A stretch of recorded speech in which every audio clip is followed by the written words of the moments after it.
All right. Happy Friday, everybody. This is take two. I seem to be having quite the fun time with my audio, and so grateful to be hanging out with folks. If you are joining me, just drop me a note to let me know that you are popping in, popping on. Happy to have a conversation and happy Friday. For those of you who are meeting me for the first time, I am Karis Wright and am a business educator, leadership, and business coach. And I am so excited to be chatting live with you. I wanted to pop on live today, Friday. It's a work on the business, not work in the business sort of day, hence the reason I'm in my hoodie. And I had a moment where I was thinking, you know what, I should go change.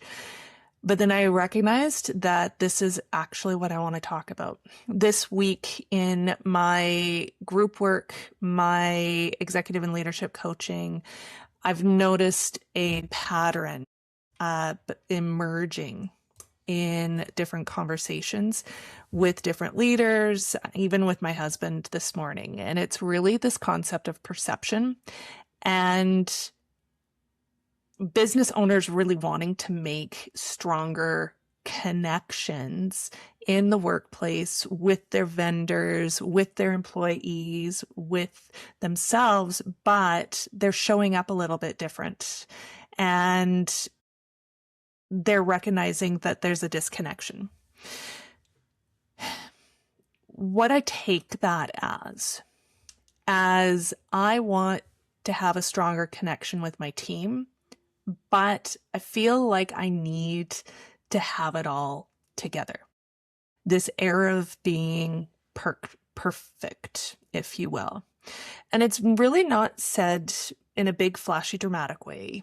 It is really being said in a more careful, cautious, pragmatic way, almost unapologetically, that I'm not able to show up the way that I want to show up because if I show compassion or vulnerability, I'm going to lose credibility. And I totally get it because I've been there. As a leader, I had this young leader in my 20s and in my 30s really had this ability that if I show vulnerability, it will create less of a connection with my team. And I'm going to almost do the opposite. I'm going to come off as weak. I'm going to come off as inauthentic. And so I created an armor on myself. And this is the conversation that I'm noticing is showing up this week, is these leaders and business owners that want to be able to sit and say to the world, I've got all the answers. I'm composed. I got it. I'm the steady one. There's no cracks showing, and vulnerability feels like a weakness as opposed to being something that's courageous. It feels more like exposure as opposed to being human. And it feels risky. It feels scary. And that's actually the point. Now, there's a lot of folks out there that say it's just a mindset, and the part that needs to change is your mindset around the whole thing. And that is part of it. And there's a lot of mindset coaches that will agree with it. I'm going to say it's a little deeper than that. It actually comes from a nervous system regulation strategy that's missing. When leaders, myself included, and I still run into this, where there's a sense of authority that's being threatened. For me, it's competence. If you threaten my competence, I'm going to come up and get my back up. I'm going to be defensive, and I'm probably not going to have the ability to be receptive to feedback. For others, I've noticed that a sense of belonging and feeling heard and understood is really important. And so when these things are threatened, our brains tend to react really fast. And that is rooted in our lizard brain, which is the first part of our brains that were really developed over time. And we go into fight or flight. So it comes down to our prefrontal cortex, the most recent part of our brains that have developed. That's our sense of logic and reason. It goes out the window. And all of a sudden, our lizard brain, and it's actually specifically the amygdala, which are two almond-shaped little regions in the brain, become online and they take over. And rightfully so, because that's the part of our brain that kept us protected, kept us out of trouble from predators. And so we're not being very thoughtful and very mindful. We're being very protective. And that's a nervous system strategy. It doesn't care about our leadership stories. It doesn't care about what we want to bring to the world. It doesn't care about anything other than safety. And so it reaches for the things that are familiar for us. For me, it's control. For others, it's certainty. Perfection. And I know that hits home for a lot of leaders because over the past 10 years, I've talked to a lot of leaders with perfectionism disguised as through imposter syndrome. And it's composure.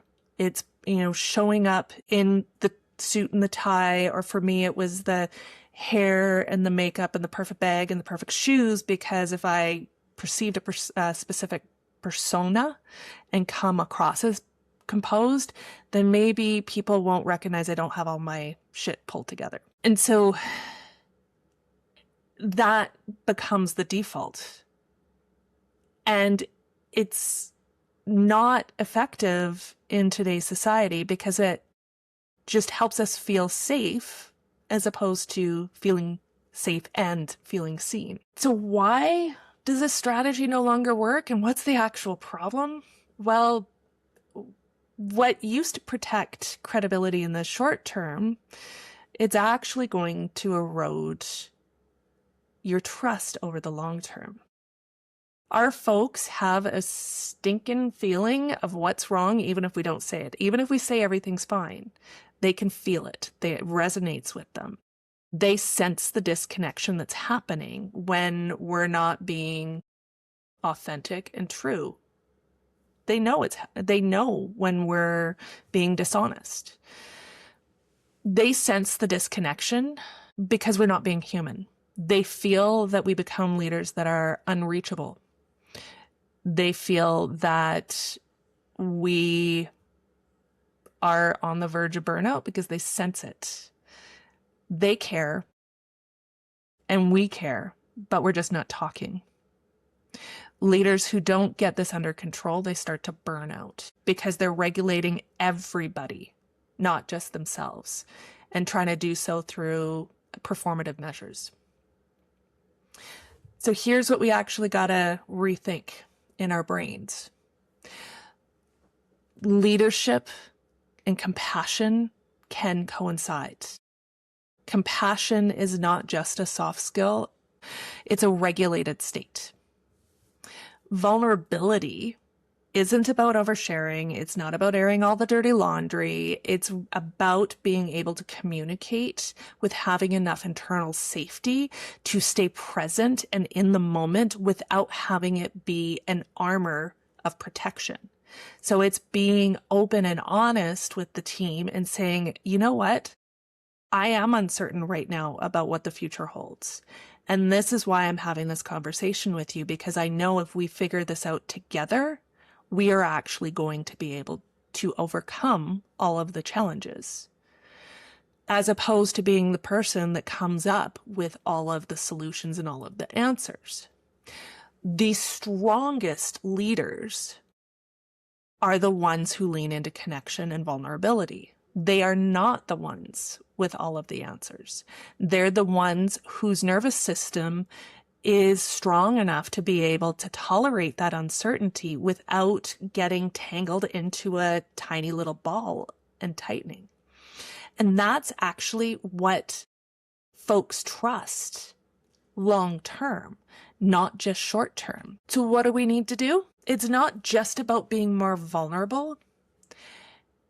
That just gives perfectionism a new assignment. What it really is about sitting down and doing some hard work, whether it's by yourself, with a team, with a therapist if needed, or even a strong coach to say, hey, where am I still asking myself to be armored up and invulnerable in order to feel safe? And why that's important is because leaders stop protecting the image at that point. They start leading with heart and leading with presence. And all of a sudden, the conversations start to change.